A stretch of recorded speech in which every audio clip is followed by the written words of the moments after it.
Alhamdulillah hari ini kami telah menyelesaikan tugas konstitusi. Saya sebagai Menteri Keuangan, Wakil Pemerintah bersama Menteri Bappenas, Menteri Hukum dan HAM, dan Gubernur BI di dalam terus kita menyusun APBN 2025 yang merupakan APBN transisi karena disusun oleh pemerintah saat ini untuk dilaksanakan oleh pemerintah terpilih dari pemilu 2024 yang lalu. Kita semuanya terus melakukan komunikasi dan konsultasi politik untuk mendapatkan arahan sehingga APBN 2025 bisa mengakomodasi seluruh prioritas pemerintah baru, namun pada saat yang sama tetap waspada terhadap berbagai risiko seperti geopolitik, terjadinya berbagai gejolak, perlambatan dari perekonomian besar seperti di Amerika Serikat, RRT, Eropa, serta tajamnya fragmentasi global dalam bentuk perang dagang.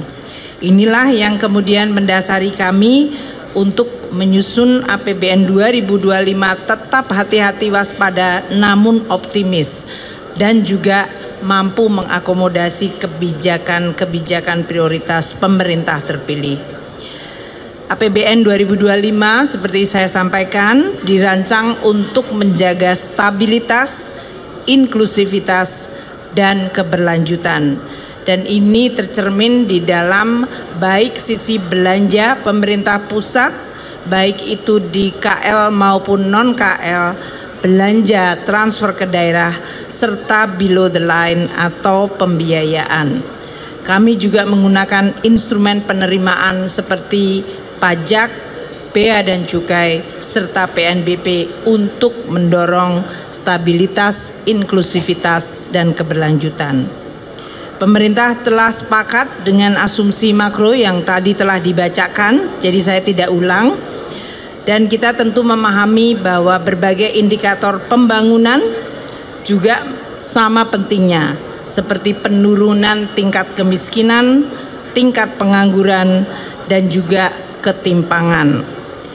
Kami berterima kasih di dalam pembahasan dengan Dewan Perwakilan Rakyat terutama dengan Badan Anggaran untuk bisa mengakomodasikan beberapa prioritas dari Presiden terpilih dan Wapres terpilih, antara lain program makan bergizi gratis, pembangunan sekolah unggulan, renovasi sekolah-sekolah di seluruh Indonesia, pemeriksaan kesehatan gratis, dan juga program ketahanan pangan dan energi.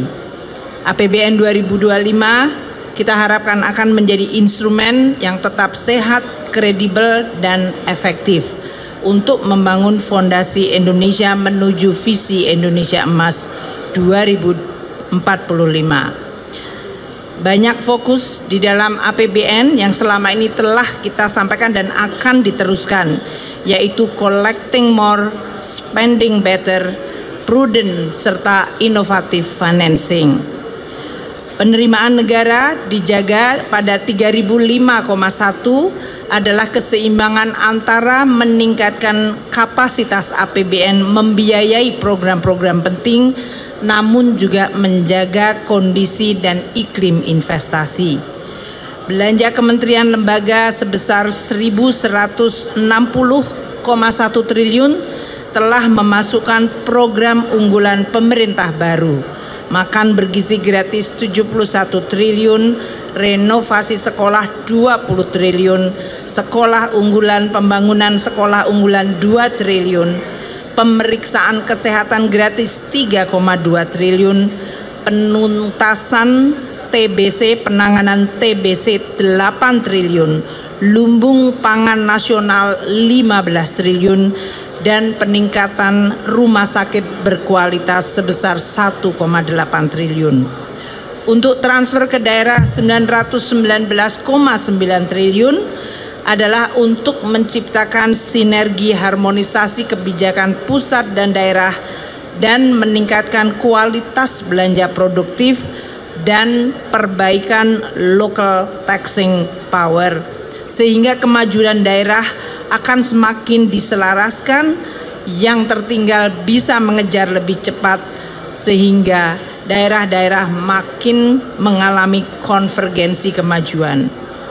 Defisit APBN 2025 seperti tadi telah disampaikan sebesar 2,53% PDB atau 616,2 triliun. Ini adalah tingkat yang hati-hati, cukup untuk mewadahi berbagai program prioritas namun tetap sustainable, prudent, dan pengendalian risiko yang tetap bisa dikelola baik. Di dalam pembiayaan investasi sebesar 154,5 triliun adalah untuk mendukung berbagai BUMN, BLU untuk peningkatan kualitas SDM. Saya ingin menyampaikan pada kesempatan yang baik ini terima kasih atas persahabatan saya dengan Pak Said dan seluruh pimpinan Banggar serta anggota Banggar dan juga seluruh komisi yang telah membahas APBN 2025. Pasti tidak semua keinginan bisa diwadahi dan dipenuhi, namun kita berusaha untuk terus memaksimalkan sumber daya yang ada di dalam APBN sebagai instrumen pembangunan yang bisa dijaga keberlanjutan dan kesehatannya. Pak Said, terima kasih Pak Said atas persahabatan dan hubungan yang luar biasa konstruktif antara pemerintah dengan DPR. Di dalam DPR menjalankan hak budgetnya secara proper dan kami sebagai pengelola negara yang menjalankan amanat konstitusi dan undang-undang. Demokrasi kita jaga dengan kualitas pembahasan kebijakan publik seperti APBN secara terbuka, transparan, dan akuntabel. Terima kasih Pak Said. Di ujung saya bekerja sebagai Menteri Keuangan di kabinet ini, selama ini selalu mendapatkan dukungan yang sangat konstruktif dari DPR, terutama Badan Anggaran dan seluruh komisi. Terima kasih, dan terima kasih. Assalamualaikum warahmatullahi wabarakatuh. Alhamdulillah hari ini kami telah menyelesaikan tugas konstitusi. Saya sebagai Menteri Keuangan, Wakil Pemerintah bersama Menteri Bappenas, Menteri Hukum dan HAM, dan Gubernur BI di dalam terus kita menyusun APBN 2025 yang merupakan APBN transisi karena disusun oleh pemerintah saat ini untuk dilaksanakan oleh pemerintah terpilih dari pemilu 2024 yang lalu.